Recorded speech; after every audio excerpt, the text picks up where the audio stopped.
Muy buenas tardes, hermanos. Dios les bendiga grandemente. Hace 2, 3 días estaba viendo en la página en internet el directorio mundial de las iglesias de Cristo. Ahí en esa página puedes encontrar las direcciones de cada iglesia que hay en cada ciudad, en cada pueblo, por más pequeño que este sea. Y también hay ciertas estadísticas que realmente pues no sé si me sorprendieron o confirmaron mis pensamientos que yo tenía antes. Este, la iglesia de Cristo, hermanos, está en peligro. En verdad las estadísticas muestran ahí en esa página que hay una deserción de cristianos tremenda. Hay iglesias que reportan aumento en sus miembros, pero es porque otros se movieron de una localidad hacia otra. Pero en términos generales, está disminuyendo el 7 o el 8% anual. Y esto es tremendo, hermanos. Es triste realmente darse cuenta de esta situación que está pasando. Pero ¿por qué pasan estas cosas? ¿Por qué tanta apostasía por parte de los cristianos? ¿Por negligencia? ¿Por descuido? ¿Por desinterés? ¿Qué está pasando a nivel mundial con el pueblo de Dios? Es cierto que hay muchos ataques por medio de tantas y tantas sectas, por medio de tantas y tantas mentiras que se predican. El día de ayer me encontré con una persona en un mercado y se presenta la oportunidad. Él llegó para evangelizarme y realmente trae una doctrina errónea. Cristo ya está aquí, Cristo es un coreano, y me empezó a decir una sarta de cosas sin fundamento. Con la Biblia en la mano, o mejor dicho, en el teléfono, yo le empecé a dar otras citas que aún no está pasando. Cristo aún no ha venido por su iglesia. Total, a lo que voy es que hay muchos que andan predicando mentira. Y lamentablemente el cuerpo de Cristo está cruzado de brazos. Esto es realmente triste. ¿Por qué? Porque nos desanimamos, porque Dios no contesta nuestras oraciones. Nos desanimamos porque no hay un progreso en nuestras vidas, tanto financiera como espiritual. Nos desanimamos porque le predicamos a 2, 3 personas y no entienden o no quieren entender. Y hay tantas y tantas cosas por las cuales está sucediendo esto con tanta intensidad. Un 8 o un 9% anual de deserción es algo que debería de preocuparnos, hermanos. Es algo que deberíamos de tomar muy en serio, cómo estamos ejecutando los planes que tiene nuestro Dios para la humanidad entera.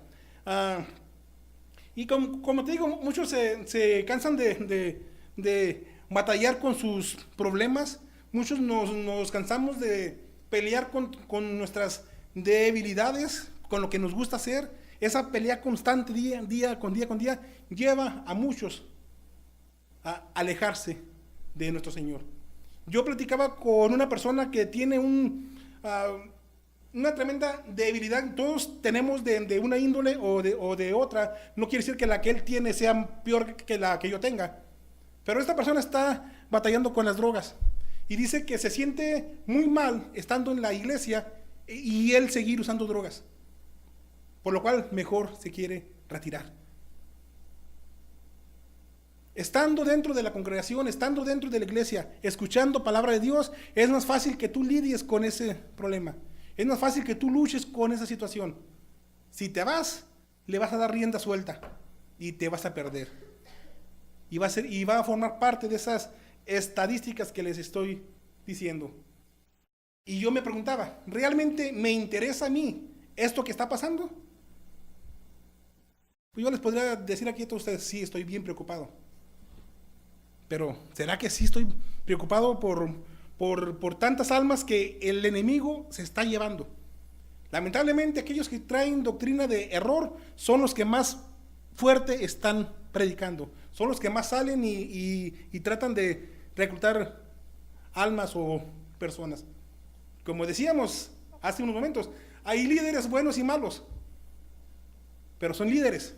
Y lamentablemente están haciendo que el cristiano fiel pierda esa batalla. Tenemos una batalla tremenda, hermanos. Efesios 6:12 nos dice que tu lucha no es contra carne ni contra sangre, es contra huestes y potestades de maldad. No es cualquier cosa esta lucha, por lo cual si no estamos bien armados, bien fundamentados, es fácil que nuestra fe decaiga poco a poquito. Es fácil que vayamos perdiendo esta batalla y el enemigo va ganando batallas. Y la verdad, hermanos, es que un ejército que continuamente retrocede nunca logra ganar sus batallas. Dios no nos dio un espíritu de cobardía, dice la palabra. Entonces, ¿por qué están pasando estas cosas? Todos aquí fuimos escogidos y fuimos llamados a defender nuestra fe. Fuimos llamados a defender nuestra fe. Estamos llamados a la ofensiva, no a la retirada. Y prácticamente el no hacer nada, nos estamos retirando paulatinamente. Poco a poco nos vamos enfriando. Y Dios quiera que nosotros, que estamos aquí presentes, nunca formemos parte de esas estadísticas que se están dando de forma tan dramática. En esta tarde quiero que te vayas pensando en ese 8 o 9% de personas que se están yendo. Personas cristianas que están desertando. ¿Y qué estamos haciendo nosotros? Entonces, y todo esto sucede cuando dejamos de confiar en Dios. Es decir, cuando dejamos de confiar en el poder de Dios ante nuestras situaciones. Esto sucede y empezamos a retirarnos del campo de batalla. Eventualmente dejamos de pelear por completo. Lamentablemente existe un gran número de cristianos que han permitido que las fuerzas del enemigo los expulsen del lugar donde deben de estar, del lugar donde Dios los ha puesto. Lo hemos permitido. Si yo voy retrocediendo poco a poco, yo le estoy permitiendo al maligno que me quite del sitio donde Dios me puso. Yo se lo estoy permitiendo, más nadie. Es mi responsabilidad velar por mi integridad espiritual. No es responsabilidad de nadie más, es mi responsabilidad. Entonces, ahora debemos de preguntarnos como iglesia, ¿qué podemos hacer para evitar que nuestros hermanos abandonen el campo de batalla? ¿Qué puedes hacer tú para evitar que tu hermano forme parte de esas estadísticas tan horribles? Algo podemos hacer. Para contestar estas preguntas hoy vamos a analizar un evento histórico en el cual vemos la forma en que Dios quiere que trabajemos. Vemos en la cual el pueblo de Dios, junto con sus líderes, trabajan en equipo, hermanos. Todos conocemos cómo funciona un equipo. Un equipo de fútbol tiene que tener sus tácticas de ataque y de defensa, y todos los integrantes del equipo tienen que trabajar para un fin en común. Cuando unos fallan, hay unos que son muy individualistas, que quieren hacerlo solos, fracasan. El ejército es un equipo también, donde unos tienen las tácticas de ataque, de las municiones, de X. Todos tienen una función en común. Si uno de ellos falla, es muy probable que pierdan esa batalla. En tu familia es un equipo también, hermano. Papá, mamá, hijos son un equipo, liderados por un líder, claro, pero son un equipo que cada uno tiene funciones específicas. Si tú como miembro no cumples con tu trabajo, tu familia no va a llegar a la meta que se ha trazado. Tú, como miembro de ese equipo, eres responsable de que tu familia sea una familia disfuncional o sea una familia victoriosa. Trabajar en equipo, hermanos, es a lo que Dios nos ha llamado. Trabajar en equipo. Dicen por ahí que familias fuertes hacen iglesias fuertes. Familias débiles, ¿qué hacen? Iglesias débiles también. Entonces todo comienza por ahí. No de embalde nuestro Señor desde el principio puso la familia como fundamento. Y lamentablemente el enemigo está atacando las familias, hermanos. Desde 1955, donde se comenzó a prohibir la lectura bíblica, las oraciones en las escuelas, empezó una serie de barbaridades que han llegado a la destrucción de muchas familias. No debemos de permitir que nosotros como cristianos pasemos por esas cosas también. Debemos de ser diferentes. Somos llamados a ser diferentes. El estudio de hoy nos lleva al libro de Éxodos, capítulo 17, versículos del 8 al 13. De ahí vamos a tratar de sacar algunas lecciones, tanto para nuestra vida individual, para nuestras familias y para nosotros como iglesia. Éxodos 17, 8 al 13 dice: entonces vino Amalec y peleó contra Israel en Refidim. Y dijo Moisés a Josué: escogeos varones y sal a pelear contra Amalec. Mañana yo estaré sobre la cumbre del collado y la vara de Dios en mi mano. E hizo José como le dijo a Moisés, peleando contra Amalec. Y Moisés y Aarón y Hur salieron a la cumbre del collado. Versículo 11. Y sucedía que cuando alzaba Moisés sus manos, Israel prevalecía. Israel iba ganando esa batalla. Mas cuando él bajaba su mano, prevalecía Amalec. Mientras Moisés estaba con sus manos arriba, iba ganando el pueblo de Israel. Pero las bajaba y perdían. Y las manos de Moisés, dice el versículo 12, y las manos de Moisés se cansaban. Por lo que tomaron una piedra y la pusieron debajo de él y se sentó sobre ella. Y Aarón y Hur sostenían sus manos, el uno de un lado y el otro del otro. Así hubo en sus manos firmeza hasta que se puso el sol. Y Josué deshizo a Amalec y a su pueblo a filo de espada. De esta historia vamos a tratar de sacar algunas lecciones, hermanos.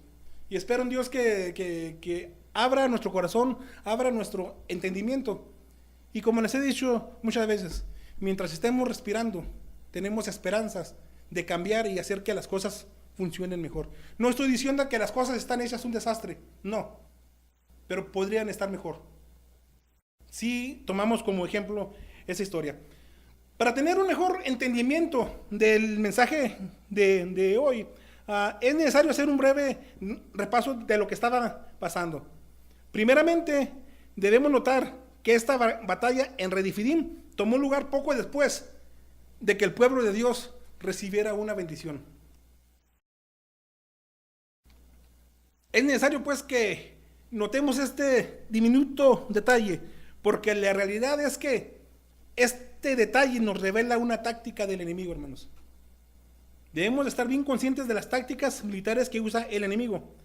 En otras palabras, nuestro enemigo con frecuencia nos va a lanzar un fuerte ataque inmediatamente después de que tú recibas una bendición. Debemos de tener mucho cuidado ahí, hermano. Una vez que tú te percates de que Dios te bendijo con algo que tú estabas pidiendo, tienes que estar a la alerta. El enemigo te va a atacar. Y te voy a decir por qué. Lo digo porque cuando estudiamos este capítulo entero, el capítulo 17 de Éxodo, el pueblo estaba totalmente desalentado y en camino a la desobediencia. Ahí mismo en el capítulo 17 de Éxodos, versículos 2 y 3, dice, y altercó el pueblo con Moisés y dijeron, danos agua para que bebamos. Y Moisés les dijo, ¿por qué altercáis conmigo? ¿Por qué tentáis a Jehová? Y ahí, así que el pueblo tuvo allí sed y murmuró contra Moisés y dijo, ¿por qué nos hicieron subir desde Egipto? En fin, una queja más de tantas y tantas que Israel no dejaba de quejarse siempre. Espero que eso sea diferente con nosotros. Que no seamos igual de quejumbrosos como este pueblo. Bien, entonces la palabra de Dios nos enseña que Dios se glorificó para eliminar cualquier duda que pudiera existir en sus mentes. ¿Qué bendición fue la que les dio? Versículo 6 del mismo capítulo 17 dice, versículo 6, leemos, he aquí yo estaré delante de ti, ahí sobre la peña de Oreb, y golpearás la peña y saldrás de ella agua, y beberá el pueblo, y Moisés lo hizo así, en presencia de los ancianos de Israel. Primero un pueblo rebelde con quejas y quejas. Dios les dice, yo les voy a mostrar que yo estoy con ustedes una vez más. Les voy a dar agua y yo voy a estar ahí presente. Eso sucedió en el versículo 6. Entonces, el pueblo de Dios, después de recibir esta bendición del agua, fue cuando los atacó Amalek. Tuvo lugar acto seguido después de recibir esa bendición. Manteniendo estas cosas en mente, yo les pregunto, ¿continúa el enemigo trabajando de la misma forma el día de hoy? Claro que sí. Después de una bendición, hermanos, debes estar bien, como decimos nosotros, bien trucha, de que el enemigo te va a atacar. Debes estar preparado para ese ataque. Estoy seguro que la mayoría de nosotros descubriremos hemos descubierto esos ataques. Si tú te pones a pensar de las bendiciones que has recibido, quizás tú te percates que inmediatamente después vino un ataque del enemigo. Es una de las tácticas militares que nuestro enemigo tiene. Los amalecitas eran una tribu nómada y predatoria, y el ejército de nuestro enemigo no es muy diferente a este.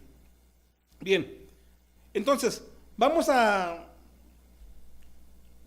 tenemos que estar bien atentos a que el enemigo va a utilizar una situación similar a esta. El enemigo está buscando cristianos a los que pueda engañar, cristianos que estén en camino a la rebeldía, cristianos que no estén completamente confiados en la gracia y la providencia de Dios. A eso se está buscando el enemigo. Primera de Pedro 5:8 dice que el enemigo anda como acechando para destruir. Sintetizando, claro. Eso dice, ¿me entiendes? Entonces, si tú estás distraído y no estás bien confiado en lo que Dios te está diciendo, eres presa fácil del enemigo. Bien, ¿qué lección desea Dios que aprendamos de este acontecimiento histórico que estamos viendo hoy? Primero, tenemos que llegar al convencimiento de que la unidad, especialmente los cristianos, tenemos un enemigo en común. Israel y Moisés tenían un enemigo en común, el pueblo de Amalek. Tenían a los amalecitas que los querían destruir. De igual manera, los cristianos siempre debemos estar muy conscientes de que estamos en medio de un campo de batalla. Y como te dije, no es contra sangre ni contra carne. Es un enemigo realmente poderoso que quiere destruirte. Quiere robarte la bendición que Dios te dio. Quiere quitarte del lugar donde Dios te puso. Es su objetivo.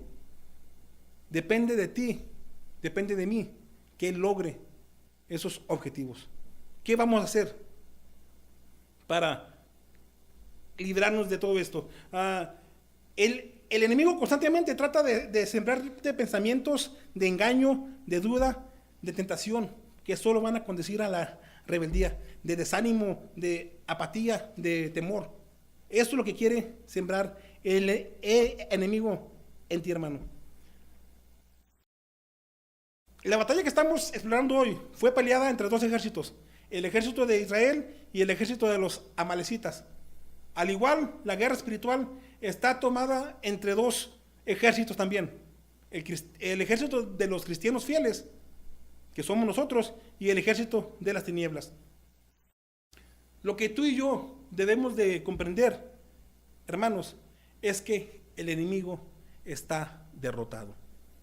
Debes de creer lo que la palabra de Dios dice. El enemigo está derrotado, pero no quiere irse solo. Él continúa siendo un gobernador poderoso y malvado. Tiene poder aún, pero ya está derrotado. No te dejes engañar, pues, de eso.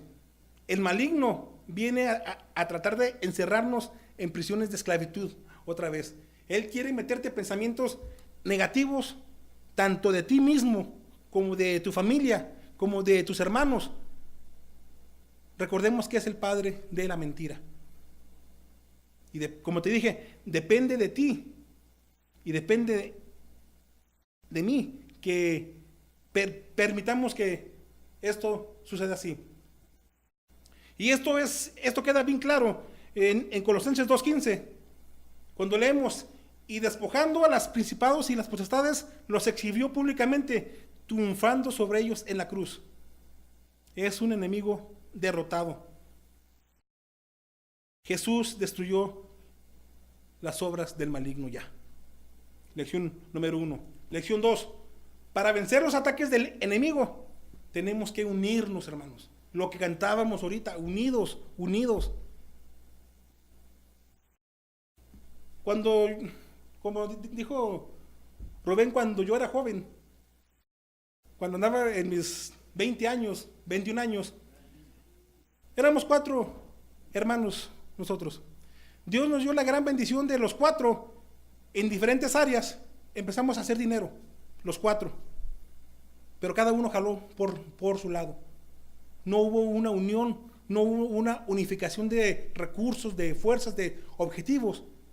Ahora me doy cuenta que hubiéramos logrado cosas grandes, pero no hubo esa unión. Para lograr nuestros objetivos tenemos que permanecer unidos.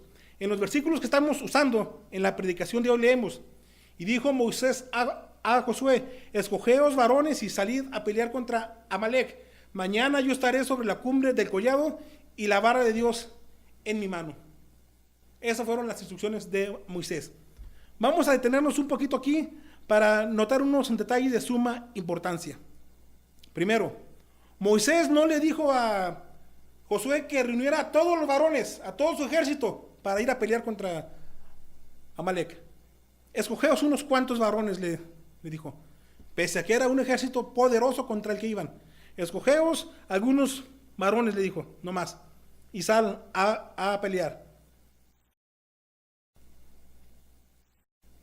A pesar de que este detalle puede ser insignificante, en realidad no lo es. Digo que no lo es porque el ejército de Moisés estaba compuesto alrededor de 603,000 hombres. Era un ejército grande. Y aquí claramente vemos cómo no lo mandó a reunir a todo el ejército. Escogeos algunos varones, le dijo, para que salieran a pelear. Les puedo decir que la tarea que Moisés le encargó a Josué no fue nada fácil, ya que los varones que Josué reunió no eran nada comparados contra el ejército de los amalecitas. ¿Por qué? Era una lucha con grandes desventajas. Los varones que Josué escogió eran varones faltos de disciplina. Eran varones que acababan de salir de la esclavitud. Eran varones que tenían una autoestima bastante baja. Pero si Moisés tenía este conocimiento, ¿por qué no le dijo: reúne a todo el ejército para que peleemos? Moisés dio esta orden porque confiaba en que Dios iba a llevarlos a la victoria y no su poder militar. Por eso le dijo: escoge unos cuantos y ve y pelea. Él quería que el poder de Dios, él sabía que el poder de Dios iba a triunfar en esa batalla. ¿Confías tú en el poder de Dios? O como decíamos hace unos instantes, nuestra pequeñez hace que veamos a un Dios pequeño también. Está como aquella Anécdota que le pregunta un niño a su papá, ¿de qué tamaño es Dios? Dijo, "Ay, así como aquel avión que tú ibas allá volando. Está bien chiquitito", dijo. Lo veía volar. Y lo llevó un día para el aeropuerto y ya lo vio cerquitas. Y vio que era un avión grande. Eso depende qué tan cerca y qué tan lejos estamos de Dios. ¿Cómo percibes tú a Dios? ¿Como un Dios chiquito? ¿Será que estás muy, muy, muy lejos de Él? ¿O lo percibes como un Dios grande, que confías en su poder? Quizás digas, todo depende de las circunstancias, pero Dios no se guía por las circunstancias. Continuamos leyendo. Y sucedía que cuando alzaba Moisés su mano, Israel prevalecía, Israel ganaba. Mas cuando él bajaba su mano, prevalecía Amalek. Mientras Josué luchaba, Moisés oraba y tenía la vara en sus manos alzada al cielo. Moisés levantaba esa vara para que el pueblo se animara, para que el pueblo siguiera confiando en Dios. Era como una bandera que alzaba. Pero Moisés intercedía apelando a Dios. De aquí tenemos mucho que aprender nosotros, hermanos. Y digo esto porque el gran error que muchos cometemos es que con frecuencia comenzamos a interceder por cierta persona o por cierta situación. Intercedes y oras con tanto fervor que el cielo se estremece. 2 días, 3 días. Y después como que, bueno, pues no pasa nada. Creo que Dios está muy ocupado en otros menesteres y pues, ya dejas de orar. Cesa tu oración. En muchísimas ocasiones, pues, bajamos la guardia, hermanos. Dejamos de interceder por tus hermanos. Todos necesitamos de las oraciones, hermanos, unos de otros. Ojalá y que en tus oraciones estés incluyendo a cada uno de tus hermanos. Todos necesitamos de tus oraciones. En otras ocasiones, como te digo, nos encontramos tan enredados en las cosas de este mundo que se nos olvida interceder, se nos olvida orar. No sé si te ha pasado a ti, pero a mí sí me ha pasado. Que me quedo completamente dormido y a la mañana me recuerdo, creo que no hice oración. El enemigo nos entretiene con tantas cosas de este mundo que se nos olvida levantar ese clamor al cielo, hermanos. Y esto es algo que no podemos permitir que suceda en nuestras vidas. Ora por tu hermano. Visualízalos cuando estás en tus oraciones. Normalmente nos sentamos en el mismo sitio todos. Ve recorriendo las bancas con tu imaginación. Ora por tus hermanos. Todos, todos necesitamos esa intersección, hermanos. Número 3. Todos necesitamos ayuda. Continuando, vemos que se nos dice, y las manos de Moisés se cansaban. Se cansaba de estar con las manos arriba Moisés. ¿Qué nos deja saber esto? Esto nos deja saber que la batalla no fue nada fácil. Que la batalla no se hizo en 2 o 3 horas. Y deseo de tenerme aquí por un instante y explorar esto acerca del cansancio con más detalle. Como podemos ver, Moisés se le cansaron los brazos de sostener la vara, quién sabe por cuánto tiempo. ¿Por qué deseo que analicemos esto del cansancio? El cansancio afecta al pueblo de Dios en general, hermanos. Nos afecta a todos. Pero les puedo decir por experiencia propia que es algo que afecta a muchos líderes, a muchos ministros, a muchos pastores, a muchos diáconos. El cansancio es algo que los agobia. Esto es algo que sucede porque al igual que Moisés, llega el momento de la vida de muchos líderes que se encuentran completamente cansados de tanto batallar. Se cansan, hermanos. Muchos líderes que se cansan al ver que mientras más tratan, mientras más se esfuerzan, menos respuesta reciben del pueblo.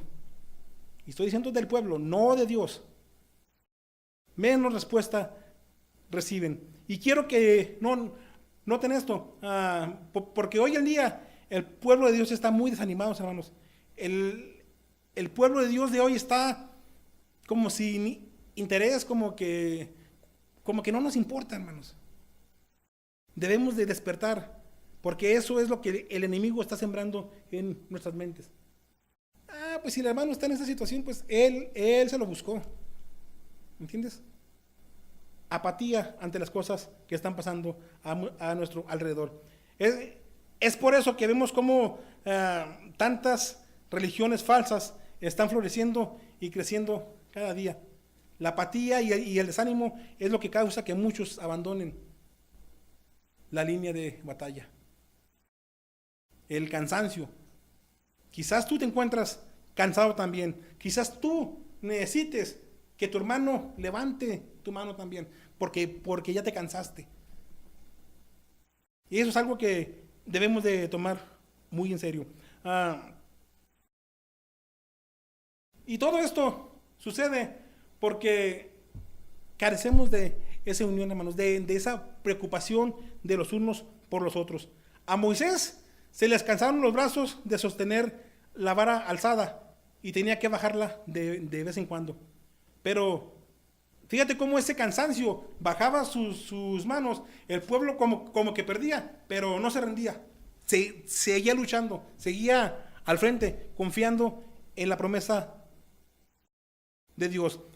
En ese momento ellos hicieron algo que todo cristiano fiel debe hacer, debe aprender y sobre todo hacer. Aquí leemos, por lo que tomaron una piedra y la pusieron debajo de él y se sentó sobre ella. Y Aarón y Hur sostenían sus manos, el uno de un lado y el otro del otro. Así hubo en sus manos firmeza hasta que se puso el sol. Moisés, un anciano de 80 y tantos años, cansado de estar en esa posición, buscaron una piedra, lo sentaron y le sostuvieron sus manos. Así era como iba a triunfar el pueblo de Dios, clamando a Dios. Pero Moisés no lo podía hacer solo. Necesitaba de alguien que lo apoyara, que le ayudara a alzar esas manos. Yo te aseguro que más de uno de tu hermano tiene sus manos cansadas, hermano. Tiene sus brazos cansados. Y en lugar de apoyarlo, de sostenerlo, lo ignoramos. Lo ignoramos. Me estoy incluyendo en la lista. ¿Me entiendes? Entonces, esta lección tiene mucho que enseñarnos, hermanos. Aarón y Hur ayudaron a Moisés en ese momento de debilidad. Ellos le ayudaron en ese momento de agotamiento, de cansancio. Si queremos tener éxito como iglesia, entonces debemos reconocer que nos necesitamos los unos a los otros. Que tu trabajo es importante dentro de este equipo, hermanos. Si tu trabajo es de interceder y de orar por tus hermanos, hazlo. No importa que tú no veas frutos. No importa que tu hermano te torció la cara y que no te hizo caso. Ora por él. Necesitamos los unos de los otros. Necesitamos ganarle esta batalla al enemigo, hermanos. Necesitamos estar unidos como cristianos fieles, como la iglesia de Dios que somos. Tenemos que ayudar, pues, a sujetar las manos de aquellos que están débiles. Todos necesitamos ayuda, hermanos. Todos necesitamos de intersección. Recuerda y ora por tu hermano. Fíjate si tu hermano está cansado. Ayúdale a sostener sus brazos. Te necesita. Como les dije al inicio, el cristianismo está en graves problemas. La iglesia de Cristo está en graves problemas. La iglesia te necesita a ti como miembro. Los líderes no pueden hacerlo todo, hermanos. Todos somos importantes. No te creas que tú eres insignificante y muy pequeño que no puedes hacer nada. Todos somos importantes en este equipo.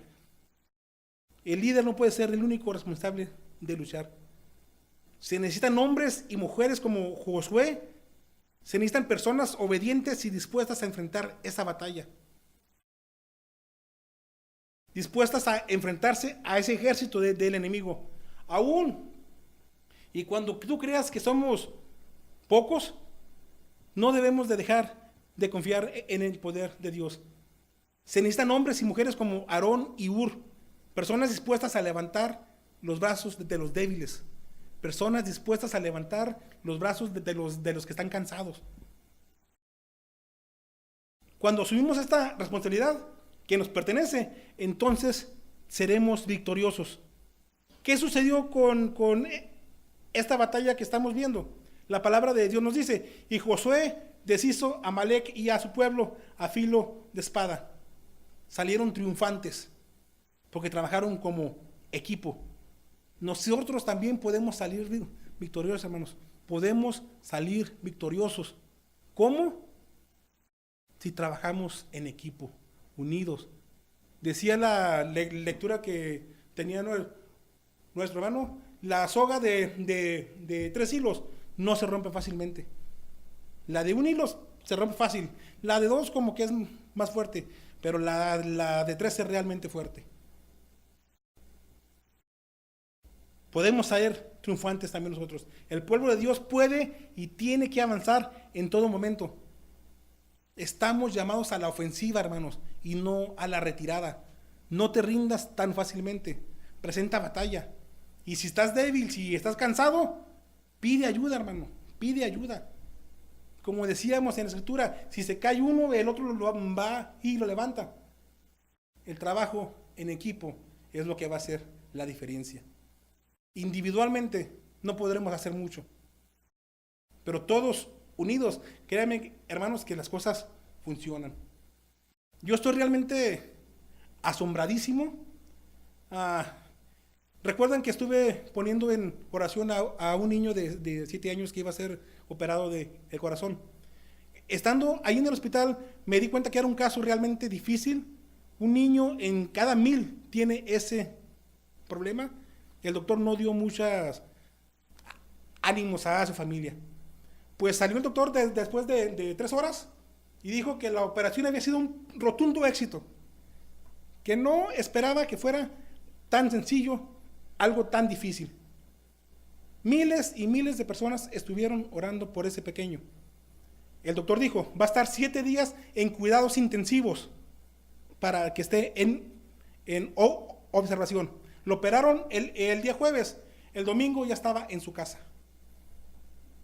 No estuvo en cuidados intensivos más que 1 día y 2 días en observación. 3 días se manifestó el poder de Dios grandemente. ¿Por qué? Porque unidos pedimos por un solo fin.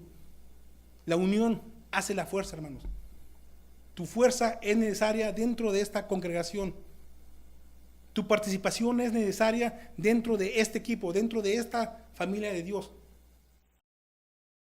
Te repito, individualmente no podremos hacer mucho. Josué luchó, Moisés intercedió y Aarón y Hur le sirvieron de apoyo. Un equipo completo fue el que venció en este ataque. La iglesia necesita este equipo. El cuerpo de Cristo necesita este tipo de personas creyentes. Ahora la pregunta final es, ¿qué tipo de persona eres tú? ¿Intercedes? ¿Luchas? ¿O estás apático ante la situación?